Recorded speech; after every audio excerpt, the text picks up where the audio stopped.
काजी साहब आ रहे हैं। ये कितने दाम में लिया है? मैंने ये 2 थान 100 अशरफियों में लिए हैं जनाब। कितने की फरोख्त कर रहे हो? 120 अशरफियों में काजी साहब, क्योंकि ये बहुत अच्छा माल है, हर जगह नहीं मिलता। क्या इस्तांबुल का कानून भूल गए हो तुम?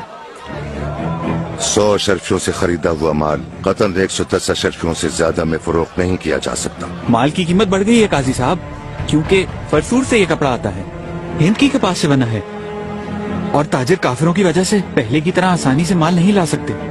मैं तो सिर्फ इतना जानता हूँ कि कानून ये कहता है, इसे पकड़ो आगा और इस काफिल को फर्श पर लिटाकर 50 दुर्रे लगाओ ताकि इसकी अक्ल ठिकाने आ जाए।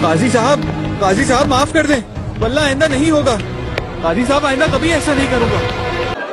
कितनी अशरफियों का है ये? 30 अशरफियों में दे रहा हूँ। खालिस गाय के चमड़े का है ये। गाय का चमड़ा तो मुझे नहीं लगता, लेकिन जरा देखो इसे। आप सच कहते हैं काजी साहब, असल चमड़ा नहीं है, बकरी के चमड़े से बना है। 10 अशरफियों से ज्यादा का नहीं है। ये गलती से रख दिया होगा, अगर आप चाहें तो दूसरा दिखा दूं। इसके गले में तोक डालकर इसे बाजार में घुमाओ। मुझे माफ कर दें काजी साहब आगा, आ रहे हैं। आगा मुझे छोड़ दें। हमारी बात, काजी साहब आ रहे हैं। ये क्या है? ये रोटियां कल की बची हुई हैं, जानवरों को डालने के लिए रखी हैं। काफी ताजा और हल्की रोटियां हैं। कितने खुशकिस्मत हैं तुम्हारे जानवर। हाँ फिंजे साहब, इसे तोलो तो जरा।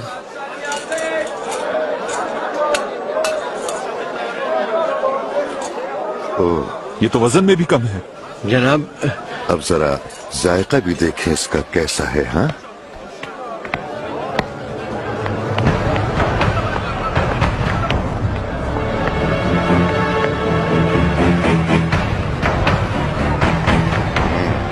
गंदुम के आटे में मकई का आटा भी मिलाया हुआ है तुमने। सस्ता माल बनाकर महंगा बेच रहे हो और वजन भी कम है। देख रहे हो किस कदर बेईमान है ये शख्स।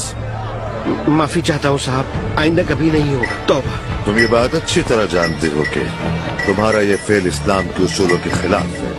कम वजन और मिलावट वाली रोटी फरोख्त करना बहुत बड़ी गलती है, और ये गलती के साथ साथ एक बहुत बड़ा गुनाह भी है जिसकी तुम्हें सजा मिलेगी।